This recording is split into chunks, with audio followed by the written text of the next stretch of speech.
तो इस प्रकार से जब घूम रहे थे तो उसी समय उन्होंने दूर से देवर्षि नारद को आते देखा। देवर्षि नारद तो हैं जिनके दर्शन करके जो देवताओं के ऋषि हैं सब प्रसन्न हो जाते हैं। तो देवर्षि नारद को दूर से देखा तो सनकादिक बड़े प्रसन्न हुए, बोले अरे वाह देवर्षि नारद पधार रहे हैं। लेकिन जैसे ही पास आए तो देवर्षि नारद के मुख को देखा कि देवर्षि का नारद जी का जो मुख है वो थोड़ा मलिन दिखाई दे रहा है। तो तुरंत पूछ लिया, कहने लगे कथम ब्रह्मन् दीन मुखः कुतश्चिंता तुरो भवान् त्वरितं गम्यते कुत्र कुतश्चागमनं तव। नारद जी क्या हुआ, कैसे मुंह लटका लिया? अरे आपको देख करके तो सबको प्रसन्नता हो जाती है और आप ही ऐसे मुंह लटका करके जा रहे हो। क्या हुआ, कहां से आ रहे हो? आपको देख करके तो ऐसा अनुभव हो रहा है जैसे किसी कृपण व्यक्ति का किसी ने धन छीन लिया हो। तो जब उसकी जो स्थिति होती है, बोले देवर्षि नारद जी वही स्थिति आपकी नजर आ रही है। आपका ऐसा कौन सा धन छीन लिया किसी ने? कृपण व्यक्ति कैसे होते हैं जानते हो?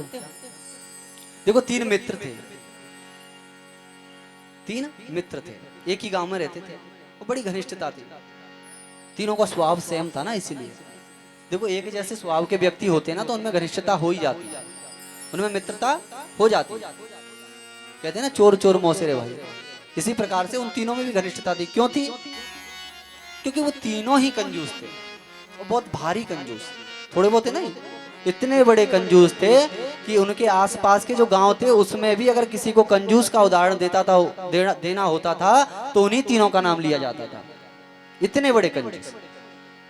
तो महाराज एक बार उन तीनों ने विचार किया, बोले हमारा बहुत अधिक नाम खराब हो गया है और कुछ ऐसा किया जाए जिससे सबकी नजरों में ये हो जाए कि ये व्यक्ति कंजूस नहीं है। तो तीनों ऐसा विचार करके हमारा बाजार में गए और बाजार से बढ़िया पारदर्शी एक कांच के डब्बे में उन्होंने आधी आधी किलो घी लिया, बढ़िया डब्बा था चमकता हुआ कांच का, और दिखाते हुए ला रहे हैं सबको कि देखो हम कंजूस नहीं है, हम भी पैसा खर्च करते हैं, हम कंजूस नहीं है, देखो हमने कंजूसी त्याग दी। और जैसे ही गांव के चौराहे पर पहुंचे तो एक दूसरे के कान में बोले भैया ये तो केवल बाहर वालों के लिए है कि हम खर्चा करते हैं, लेकिन संभल के यूज करना, बहुत महंगा आया है, देसी घी है ना। घर पहुंचे, आराम से जीवन व्यतीत करने लगे। कुछ समय के बाद तीनों फिर से एक स्थान पर मिले और जब पुनः मिले तो पूछ ही लिया, ऐसी राजी खुशी ली, एक दूसरे के हाल चाल पूछे। उसके बाद में बात घी पर पहुंच गई। बोले अच्छा भैया ये बताओ तुम्हारा घी कैसा चल रहा है, खत्म हो गया या अभी है? उसने बोला अरे ऐसे कैसे हो जाएगा खत्म, लिमिट में यूज करते हैं। बोले कितना यूज करते हो? बोले इतना करते हैं कि ऊपर वाली एक रोटी चपड़ देते हैं और नीचे वाली एक चुपड़ देते हैं, बाकी बीच वालियों को उसमें गड्डी बना के रख देते हैं और उसी में से उठा उठा के खाते जाते हैं, बड़ा आनंद आता है, ऐसा लगता है सब में महक फैल गई हो। दूसरा बोला, बोले भैया बहुत मेहनत कर रहे हो, इतना खर्चा करोगे तो कैसे पूर्ति पड़ेगी, जीवन बहुत बड़ा है। वो उसकी तरफ देखने लगा, बोले भैया इससे भी कम कुछ यूज होता है क्या? बोले बिल्कुल हम करते हैं। कैसे करते हो? तो कहने लगा जो स्वेटर बुनने वाली सिलाई देखी ना, माताओं ने देखी होगी, जब गर्मियों में मैया अपने काम से फ्री हो जाती है ना तो स्वेटर बिनती रहती है बैठे बैठे ताकि वो सर्दियों में काम आ जाए, होता है ऐसा मैया? तो वो सलाई लेते हैं बोले हम, और उस सलाई को घी के डब्बे में डुबो लेते हैं और फिर जितनी भी रोटियां रखी हैं गड्डी की गड्डी उनमें चुबो देते हैं। हर एक रोटी को घी स्पर्श करते हुए चला जाता है, हर रोटी में घी भी लग जाता है और खर्चा भी बहुत कम होता है। तीसरा उसके मुंह की तरफ देख करके बोला भैया बोले तुम भी बहुत कर रहे हो, ऐसे काम नहीं चलेगा। तो उसने कहा बोले भैया इससे भी कम होता है क्या? अब क्या बिल्कुल ही बंद कर दोगे? बोले हाँ बिल्कुल, इससे भी कम में यूज होता है। बोले कैसे? बोले हमने स्टील के बर्तन में डाल लिया वो ली जा करके कांच वाले से। बोले अच्छा फिर? हम सारे परिवार को एक साथ बिठा लेते हैं भोजन करने के लिए और थोड़ा सा उसको गर्म कर देते हैं घी को। जब उसकी महक जो फैलती है ना चारों तरफ देसी घी की, तो उससे ऐसा लगता है कि पूरा भर भर के लोटे घी पी रहे हैं, रोटी तो खा ही नहीं रहे, और इतना आनंद आता है कि महाराज घी की जरूरत ही नहीं पड़ रही लगाने की। ऐसे होते हैं कंजूस व्यक्ति। अब इनका और तो तुम क्या चुराओगे? कोई व्यक्ति इनका घी उठा के चला जाए, महाराज आत्महत्या कर लेंगे, मर जाएंगे उस घी के लिए। तो देवर्षि नारद कह रहे हैं, देवर्षि नारद से सनकादिक कह रहे हैं कि बोले नारद जी आपका क्या चला गया? आपके पास में तो घी भी नहीं है जो चोरी हो जाएगा, फिर क्या चोरी हो गया आपका? आप क्यों ऐसे कृपण की तरह अपना मुंह लटका के घूम रहे हो? आखिर आपका क्या खो गया? तो देवर्षि नारद ने कहा, बोले खोया तो कुछ नहीं है। बोले फिर क्यों लटका के घूम रहे हो? तुम जैसे संतों का अगर कुछ धन भी है तो क्या है?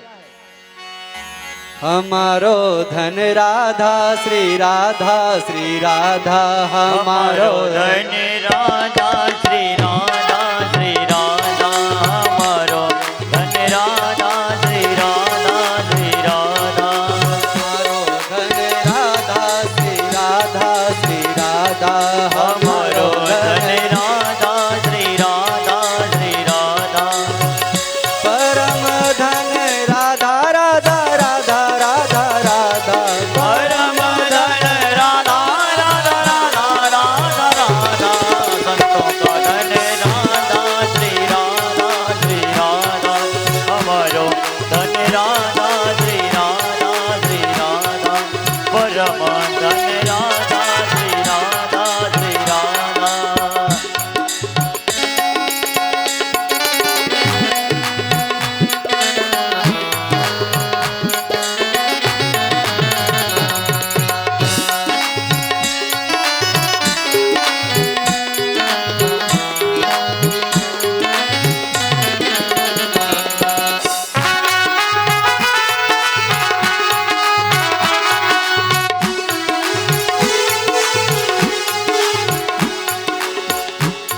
मिटे कोटि व्याधा, श्री राधा, श्री राधा मिटे कोटि व्याधा, श्री राधा, श्री राधा परम धन राधा, श्री राधा, श्री राधा परम धन राधा, श्री राधा, श्री राधा हमारो धन राधा, श्री राधा, श्री राधा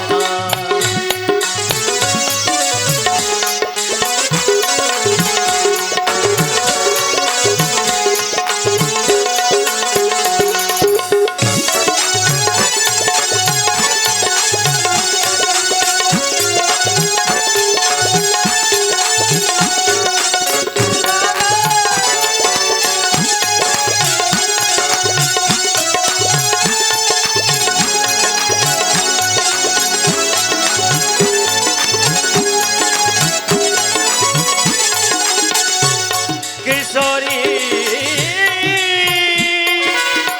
तेरे चरण की रज पाऊं, पड़ो रहूं कुंजन में निस दिन, श्याम राधिका गाऊं परम धन राधा, राधा राधा राधा राधा परम धन राधा, राधा राधा राधा राधा संतों का धन राधा, श्री राधा, श्री राधा हमारो धन राधा, श्री राधा, श्री राधा परम धन राधा, श्री राधा, श्री राधा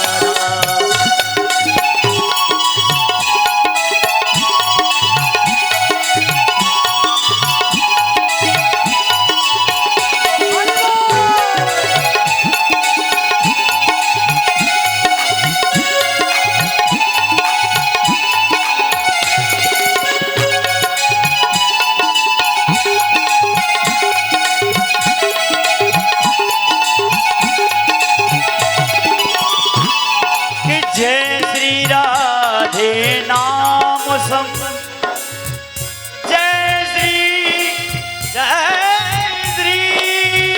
राधे नाम सम महामंत्र नहीं कोई, सर्वोपरि श्री कृष्ण हैं जो आपई सब होए परम धन राधा श्री राधा परम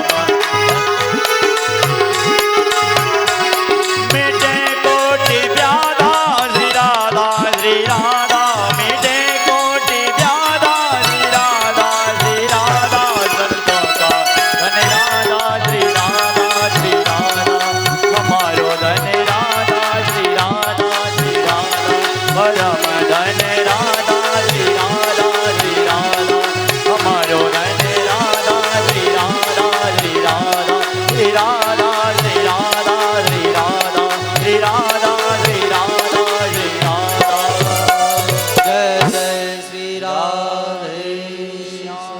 बोलिए वृंदावन वाके बिहारी लाल लाल की जय। तो ये होता है संतों का धन।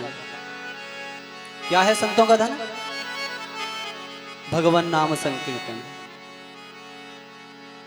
तो बोले देवर्षि नारद, इसको तो कोई चोरी भी नहीं कर सकता, फिर तुम्हारा क्या चला गया? ये जो राम नाम रूपी खजाना है, ये तो उस बैंक में जमा है जिस बैंक में कभी डांका ही नहीं पड़ता है। तो फिर तुम्हारा क्या गया? तुम्हारा मुख क्यों लटका हुआ है?